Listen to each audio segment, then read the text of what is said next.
Assalamualaikum warahmatullahi wabarakatuh.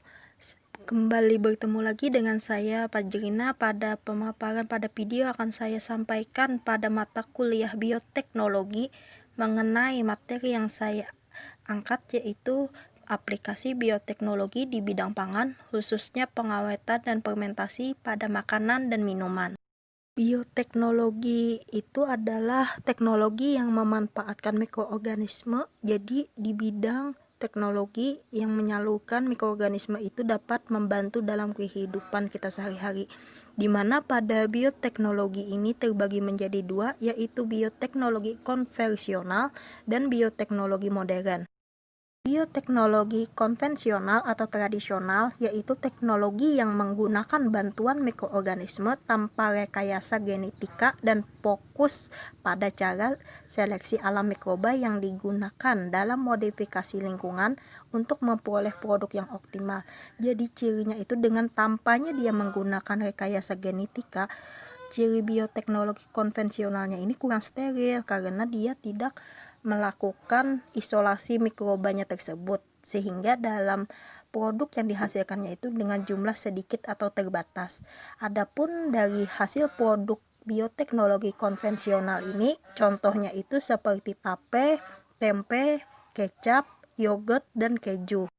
Adapun bioteknologi modern ini yaitu teknologi yang memanfaatkan mikroorganisme dalam rekayasa genetika dan keterampilan memanfaatkan manusia dalam manipulasi mikroorganisme itu sendiri, di mana nantinya akan menghasilkan produk yang diinginkan dalam bidang produksi pangan. Misalnya enzim, glukosa hasil hidrolisis, enzimatis, dan beberapa bahan tambahan pangan. Selanjutnya yaitu ada pengawetan. Nah, pengawetan ini adalah teknik pengolahannya itu dengan cara panas atau beku, dengan kata lain dingin. Yang dimana tujuan dari pengawetan tersebut untuk memperpanjang umur simpan bahan, menambah nilai ekonomis dari bahan tersebut, dan menjaga kandungan gizinya melalui pengendalian dua faktor, yaitu faktor higienis dan faktor sanitasi, yang dimana kedua faktor ini akan menjadi syarat untuk menghindari cemaran mikroorganisme itu selama proses dalam pengolahan pangan nantinya. Pengawetan dengan cara panas atau pengolahan pangan yang bersuhu tinggi ini caranya mengurangi kadar air dalam pangan untuk membunuh mikroorganisme dalam pangan tersebut, sehingga nantinya dapat memperpanjang umur simpannya. Proses yang dipakainya ini dengan panas spesifik, konduktivitas termal, dan difusivitas termal, di mana pada prosesnya ini pengolahan dengan panas menggunakan penghantar panas yang pemilihannya didasarkan pada sifat bahan pangan yang akan diproses dan derajat pemanasan yang dibutuhkan.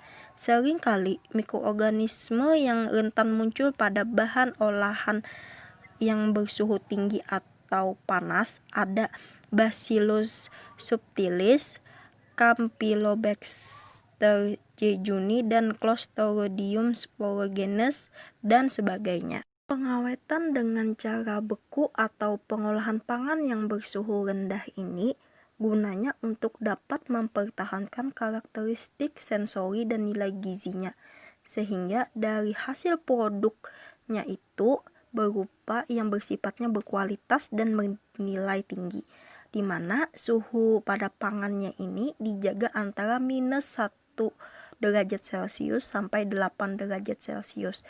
Suhunya ini dipilih karena mampu mengurangi laju perubahan biokimia dan mikrobiologis dalam pangan tersebut, di mana dari proses pengolahan pangan bersuhu rendah, bahan dan media yang dimasukkan ke dalam wadah atau tempatnya itu akan dimasukkan dengan filter atau gas dengan bantuan air dingin, sehingga pada suhu yang sampai -1 tersebut makanan tersebut akan menjadi beku atau mengeras, sehingga mikroorganisme tersebut tidak mampu untuk tumbuh pada bahan pangan tersebut. Adapun produk pengawetan tersebut seringkali produk-produknya itu yang sudah dikemas atau dilabeli, seperti makanan di dalam kaleng atau minuman di dalam wadah kotak atau gelas seperti yang kita lihat sering kita konsumsi di tempat-tempat umum, itu banyak produk yang jenisnya itu merupakan salah satu dari pengawetan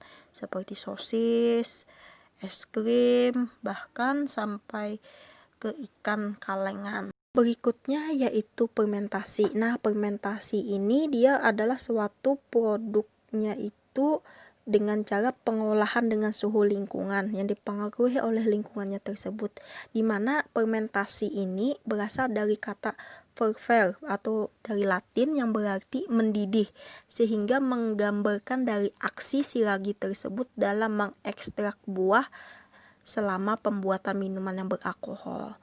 Adapun fermentasi ini sudah lama terkenal di dunia dan merupakan salah satu cara pengawetan makanan tertua.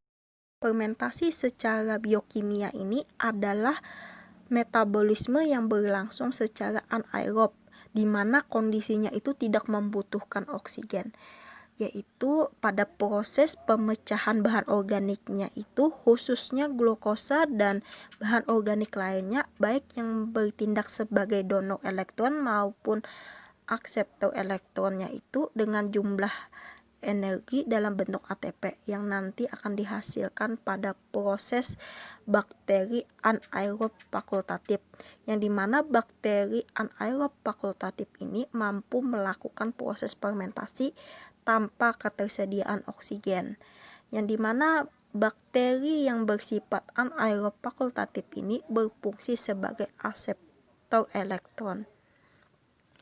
Sedangkan menurut ahli mikrobiologi industri yang memperluas pengertiannya fermentasi ini, yaitu fermentasi adalah segala proses untuk menghasilkan sesuatu produk dari struktur mikroorganisme tersebut. Fermentasi itu adalah proses yang menghasilkan energi dengan perombakan senyawa organik, di mana dari sudut pandangan mikrobiologi sendiri adalah semua proses yang melibatkan penggunaan mikroba di dalamnya dalam skala yang besar tanpa memperhatikan proses biokimia yang terjadi pada mikroba itu sendiri. Maksudnya proses fermentasinya ini yaitu perubahan kimia dalam bahan pangan atau bahan baku yang akan diolah itu disebabkan oleh enzim yang dihasilkan oleh mikroorganismenya tersebut. Jadi dari bahan baku yang diberikan inokulumnya itu nanti mikroorganisme akan bekerja dengan melepaskan enzim-enzimnya tersebut yang menghasilkan proses anaerob yang disebut dengan kata lain fermentasi, yang nantinya telah ada dalam bahan pangan itu sendiri dalam pembentukan metabolit penghambat seperti etanol, asam organik, contohnya itu asam laktat, asam asetat, dan asam format ataupun asam priopinat dan bakteri. Adapun contohnya dari fermentasi ini atau produknya tersebut ada tape, sayur asin atau dikenal dengan kimchi yang sering dikenal oleh masyarakat Korea, ada kecap, minuman beralkohol, bir atau wine, terus ada nata de coco, ada tempe, dan kombucha. Kombucha ini adalah jenis teh yang difermentasi. Pada tabel yang disajikan ada berbagai jenis inokulum dan produknya, di mana jenis dari bentuknya ini ada jamur, kamir, dan bakteri.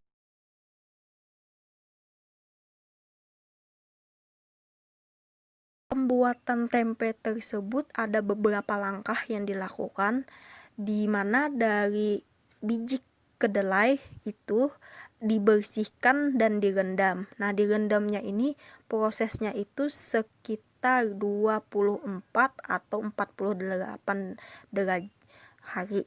Dimana dari hasilnya yang setelah dibersihkan dan direndam selama beberapa waktu, nanti biji kedelai itu akan terkelupas kulitnya, dan nanti akan kita pisahkan antara kulit dan kedelainya. Setelah itu kita bersihkan lagi, lalu kita kukus kedelai tersebut. Nah, setelah kita kukus, nanti didinginkan sambil kita beri inokulum setelah dia dingin. Setelah diberikan inokulum atau ragi secara merata pada kedelai yang sudah direbus tersebut dan dianginkan, lalu dibungkus, dibuat seperti wadah daun ataupun plastik. Setelah itu diberi, kalaunya pada plastik itu diberi lubang untuk dia dapat melakukan penganginan atau fermentasi. Nah, dimana proses fermentasinya itu dibiarkan selama semalaman dan disusun sesuai bentuknya. Ada yang nanti bentuk tempenya panjang, ada segi 4 dan sebagainya macamnya. Nanti akan bentuk hasilnya itu produknya dari kedelai tersebut, yaitu tempe.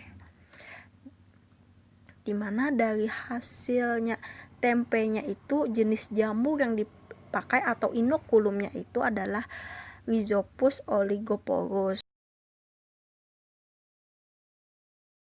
Pembuatan dari minuman win ini yaitu dimana jus buah yang sebanyak 5 kilo ditambahkan dengan air mineral atau air biasa sebanyak 20 liter. Sudah pasti air biasa itu air yang sudah kita minum atau sudah masak.